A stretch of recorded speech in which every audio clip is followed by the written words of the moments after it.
हम सीटेट के लिए वेरी इंपॉर्टेंट एमसीक्यू करेंगे जो कि आपके चाइल्ड डेवलपमेंट का जो सेक्शन होता है उससे रिलेटेड है। और ध्यान दीजिएगा, यहाँ पर 10 क्वेश्चन मैं आपको कराऊंगी और ऐसे ही क्वेश्चन जो है आपको सीटेट एग्ज़ाम में पूछे जाते हैं। तो आप जितनी ज़्यादा इन क्वेश्चन की प्रैक्टिस करेंगे दैट्स मीन आप पेपर के लिए उतने अच्छे से प्रिपेयर कर पाएंगे। क्योंकि देखिए कि कॉन्सेप्ट को सिर्फ पढ़ लेना काफ़ी नहीं होता। मान लीजिए कॉन्सेप्ट्स तो आपने सारा पढ़ लिया, टॉपिक सारे पढ़ लिए, लेकिन अगर एमसीक्यू की प्रैक्टिस नहीं की तो यकीन मानिए आपको पेपर में बहुत दिक्कत होगी। तो यहाँ पर बहुत ज़रूरी होता है कि हर तरीके के जो क्वेश्चंस हैं उनको सॉल्व करने आपको आना चाहिए।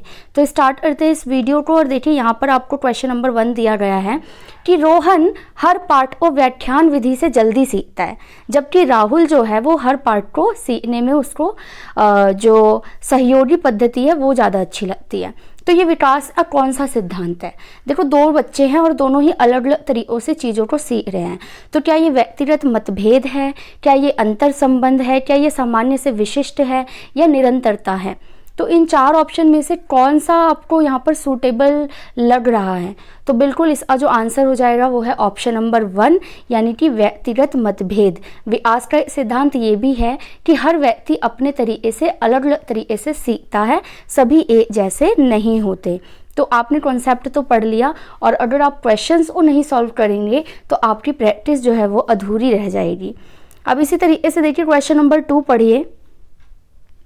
निम्नलिखित में से कौन सा नवजात शिशु प्रतिवर्ती क्रिया का उदाहरण नहीं है? प्रतिवर्ती क्रियाएं वो होती हैं, देखिए, जो आप कह सकते हैं कि जन्म से होती हैं या जो अपने आप होती हैं, बच्चे के अंदर अपने आप आ जाती हैं। तो इनमें से कौन सा ऑप्शन ऐसा है जो नहीं है? तो आँख झपकाना ये तो प्रतिवर्ती क्रिया के अंदर ही आएगा, ये कोई सिखाता नहीं है आपको। अनुभवहीन होना ये वंशानुगत हो सकता है।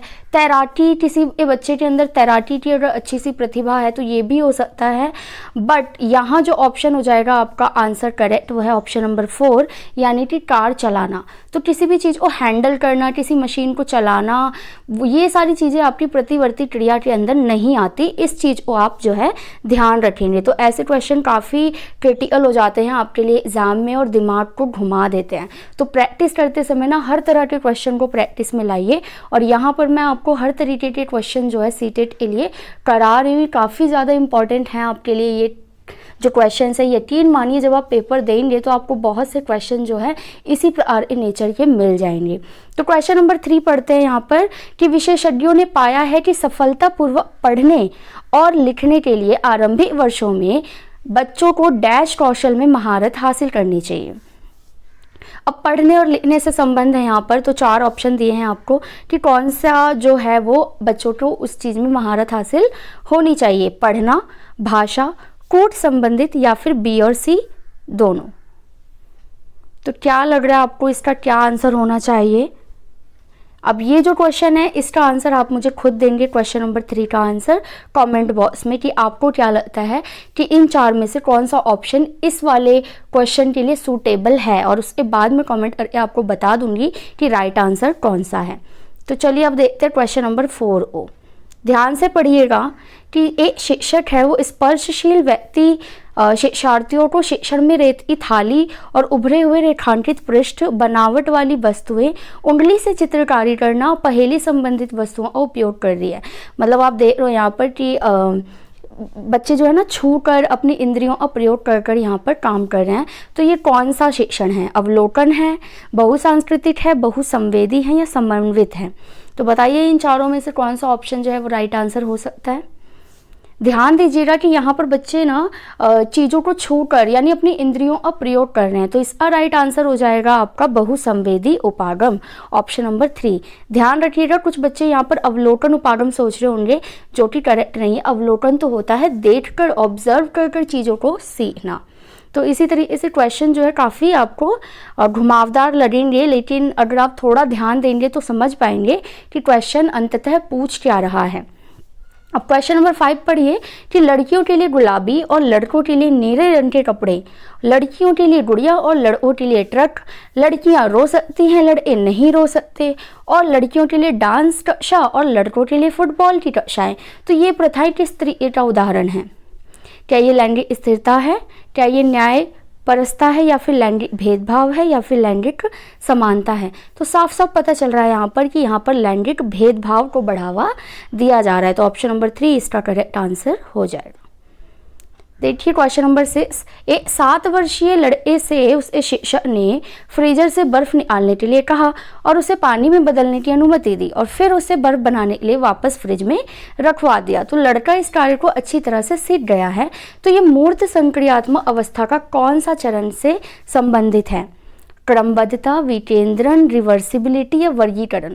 कौन सा काम जो है बच्चा यहाँ पर सीखा है बेसिकली ये बताना है। तो काफ़ी इजी हो जाएगा इसका आंसर ढूंढना आपके लिए। Option number 3 is the right answer, reversibility. कि बच्चे ने जब देखा कि जैसे हम बाहर निकालते हैं बर्फ़ को वो पानी हो जाती है और जब वापस फ्रिज में रखते हैं तो वापस से बर्फ़ बन जाती है। तो रिवर्सिबिलिटी जो है बच्चा यहाँ पर सीख गया है। क्वेश्चन नंबर 7 देखिए कि 7वीं कक्षा के छात्र को प्रायिकता की अवधारणा समझाने और हल करने में परेशानी होती है। ठीक है, ध्यान से पढ़िएगा क्वेश्चन को। इसी तरीके के क्वेश्चन जो है सीटेट में आपके आएंगे। तो शिक्षक उसे प्रायिकता समस्या को हल करने का वास्तविक जीवन से उदाहरण देती है और इसी तरह से समस्याओं को हल करने का प्रयास करने के लिए देती है। और जब भी छात्र फंस जाता है तो संकेत या फिर थोड़ा सा गाइडेंस जो है वो टीचर दे देती है। तो इसके अंदर कौन सा विकास हो रहा है बच्चे का? सांस्कृतिक, भाषा, समीपस्थ विकास या अधिक ज्ञान विकास का क्षेत्र? तो बताइए कौन सा राइट आंसर हो जाएगा इसका? एग्जैक्टली इसका जो आंसर हो जाएगा वो है ऑप्शन नंबर 3 यानी कि समीपस्थ विकास का क्षेत्र। नेक्स्ट है क्वेश्चन नंबर 8, ध्यान से देखिएगा कि वैज्ञानिक दृष्टिकोण विकसित करना डैश है। वैज्ञानिक दृष्टिकोण विकास करना क्या है बेसिकली ये बताना है।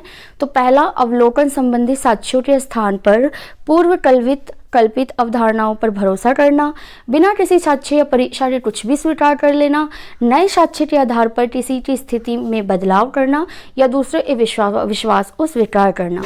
तो क्या लग रहा है आपको सबसे बेस्ट ऑप्शन कौन सा होगा इस क्वेश्चन के लिए? वो है ऑप्शन नंबर 3 कि नए साक्ष्यों के आधार पर किसी भी स्थिति में बदलाव किया जाता है। ये होता है वैज्ञानिक दृष्टिकोण। ठीक है, कि नई प्रॉब्लम्स अकॉर्डिंग नए नए सॉल्यूशंस को ढूंढा जाए। अब क्वेश्चन नंबर 9 देखिएगा कि एक माध्यमिक विद्यालय में भौतिकी की शिक्षिका अंजलि ने पाया कि पाठ पढ़ने के बाद कुछ छात्र परीक्षा में त्रुटियां यानी गलतियां करते हैं। तो ऐसी स्थिति में अंजलि को क्या करना चाहिए? दैट्स मीन अगर आप टीचर हो वहाँ पर तो आप क्या करोगे? छात्रों को दंडित करोगे, स्थिति पर ध्यान नहीं दोगे, उपचारात्मक उपाय करोगे या उनके मम्मी पापा से शिकायत करोगे? तो which is the best suitable answer for this question? Exactly question का जो आंसर है वो होगा ऑप्शन नंबर 3, उपचारात्मक उपाय बताना कि जो गलतियां कर रहे हैं बच्चे वहाँ पर क्या सही किया जाए, ये आप बच्चों को देंगे। अब है क्वेश्चन नंबर 10 और लास्ट क्वेश्चन है इस वीडियो में। और एक क्रिकेटर जो अपनी गेंदबाजी, ध्यान से देखिए क्वेश्चन इस तरीके से आते हैं, आप चाहे तो पिछले साल के या और पिछले साल के क्वेश्चन पेपर उठाकर देख लीजिए। एक क्रिकेटर जो अपने गेंदबाजी कौशल में सुधार करता है, ठीक है, तो उससे बल्लेबाजी कौशल को सुधारने के लिए कौशल को स्थानांतरित करने की उम्मीद नहीं की जा सकती। मतलब एक जो क्रिकेटर है वो गेंदबाजी अच्छे से सीख रहा है या आता है उसको, तो हम ये उम्मीद नहीं कर सकते ना कि वो जो है बल्लेबाजी भी बहुत अच्छे से करेगा। तो ये अधिगम का कौन सा उदाहरण है, कौन सा स्थानांतरण है? देखिए जब आपने डीएलएड किया तो वहाँ पर ये आया हुआ था, डीएलएड के अंदर ये टॉपिक है अधिगम का स्थानांतरण। तो क्या यहाँ पर नकारात्मक स्थानांतरण हुआ है या शून्य हुआ है या सकारात्मक हुआ है या उपरोक्त में से कोई नहीं? तो मान लीजिए आपने कोई एक चीज़ सीखी और उसका यूज़ आप दूसरी चीज़ को सीखने के लिए नहीं कर रहे हैं, तो दैट्स मीन आप वहाँ पर शून्य स्थानांतरण कर रहे हैं। सीधी सी बात है, ना तो नेगेटिव हुआ ना तो पॉजिटिव हुआ, तो आपने जो है अलग अलग तरीके से दोनों चीज़ें सीखी। तो ये आपका क्वेश्चन नंबर 10 का आंसर हो जाएगा।